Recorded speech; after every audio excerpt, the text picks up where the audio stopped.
Hello दोस्तों, आज के दिन की आपको हार्दिक शुभकामनाएं। और गणतंत्र दिवस पर आपने भाषण देना हो तो इसके लिए ये बहुत ही प्रभावशाली भाषण है। शुरुआत कीजिए। यूं ही नहीं इस देश में खुशियों के चमन खिलते हैं, जरा आंख उठा के देख विश्व, यहाँ दीप नहीं दिल जलते हैं। सबसे पहले हमारे संविधान निर्माताओं और स्वतंत्रता सेनानियों को नमन करता हूँ। कार्यक्रम में उपस्थित कार्यक्रम अध्यक्ष माननीय श्री आदरणीय प्रिंसिपल सर, गुरुजन और प्यारे बच्चों का स्वागत एवं गणतंत्र दिवस की हार्दिक शुभकामनाएं देता हूं। देश की आज़ादी के बाद हमारे संविधान निर्माताओं ने बहुत बड़ी जिम्मेदारी निभाई। देश को पूर्ण रूप से संप्रभु बनाने के लिए संविधान लिखा गया और 26 जनवरी 1950 को देश लोकतंत्रात्मक गणराज्य बना। देश में हर वर्ग, जाति, धर्म के लोगों को अवसर की समता और जीने का अधिकार मिला। देश के हर नागरिक को पूर्ण रूप से राजनीतिक अधिकार मिले।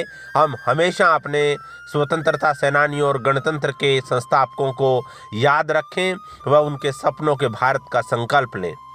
आज़ादी नाम में नहीं, ईमान में है। हर नागरिक के सच्चे सम्मान में है।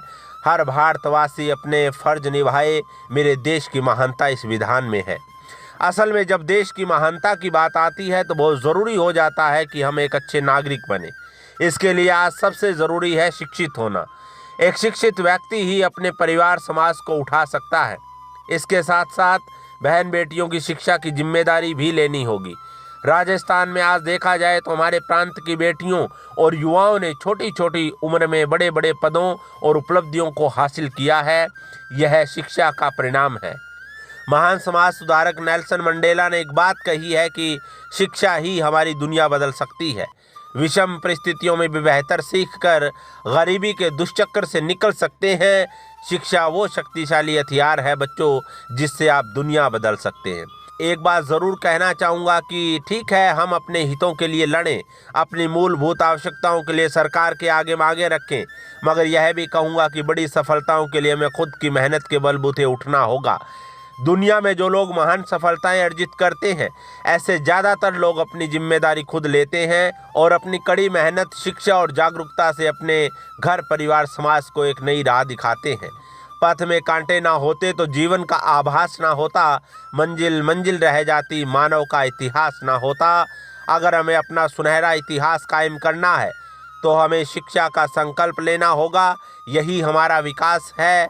अपना विकास होगा तभी हमें देश का विकास दिखाई देगा।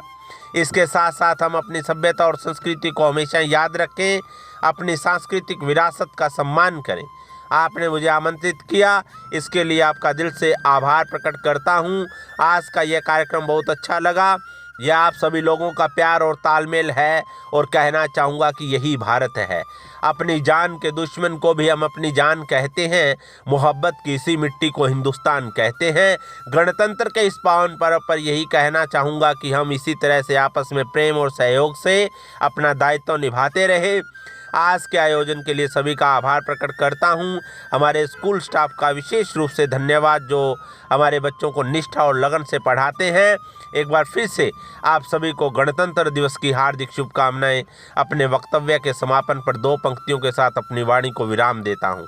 चिंतन करो, मनन करो, नव भावना के कमल दो, नूतन व्यवस्था दो न दो, तुम दुर्व्यवस्था बदल दो। जय हिंद, जय भारत।